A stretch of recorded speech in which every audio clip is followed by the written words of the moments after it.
See, JavaScript arrays are not like arrays in other languages, because in other languages there are arrays that have single data type, but in case of JavaScript, arrays can have a number of data types. And in JavaScript, arrays are actually objects. Because of that, arrays are not that much fast in JavaScript as they are in other languages. So arrays in JavaScript are a little slow than other languages, as they are actually objects. So let's see how arrays are actually objects. In JavaScript, object has a function called keys.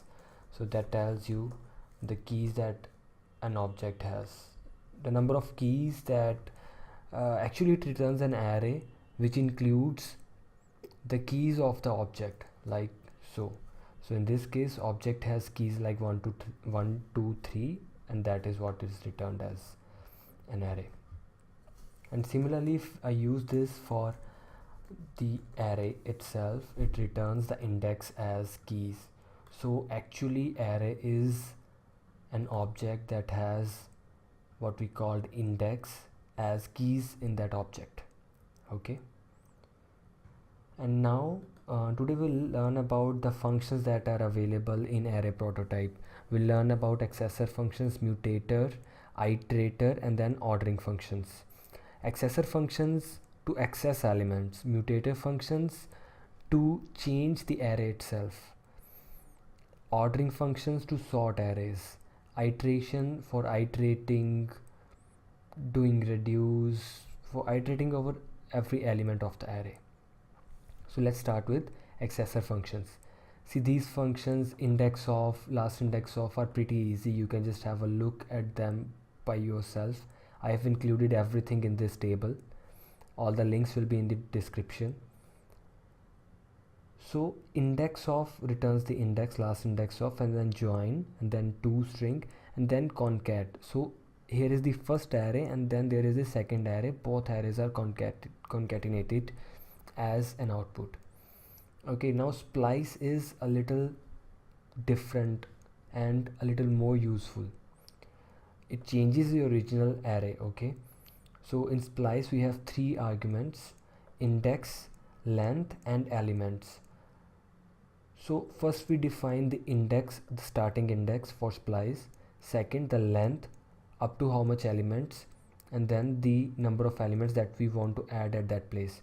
So in this case, if I just define 2, so starting from 2 index, it returns the array until the last index. Okay, so whatever is returned in the using in the splice as output, that is removed from the original array.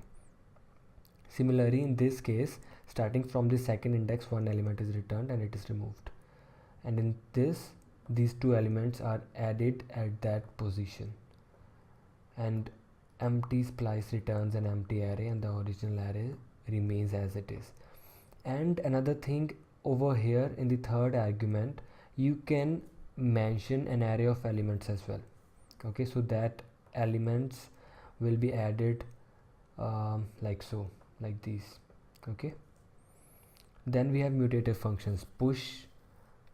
See, the thing to notice here is it returns the length of the array, the updated length of the new array. Okay, and adds the element at the end. Pop returns the element itself and removes it from the array. Shift returns the element, the starting element, and removes it from the array. Unshift adds the element at the beginning and returns the length. Okay, and then we have ordering functions. Ordering, we have reverse, sort, we have reverse and sort. Okay, so reverse, as it suggests, it reverses the array itself.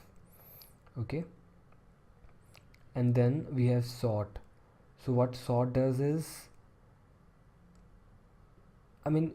sorting is, it just sorts the array elements alphabetically. So for strings it works perfectly fine, but if we are using it for an array containing numbers, then we need to give a callback function like so. So in this case, just return a minus b is important, and if I do b minus a, it will return the previous order, like 3 to 1. Okay, and then we have iterator functions. See, for this I have made another video at this link, and that's all for today. Please don't forget to like if you learned something. Thank you. Bye bye.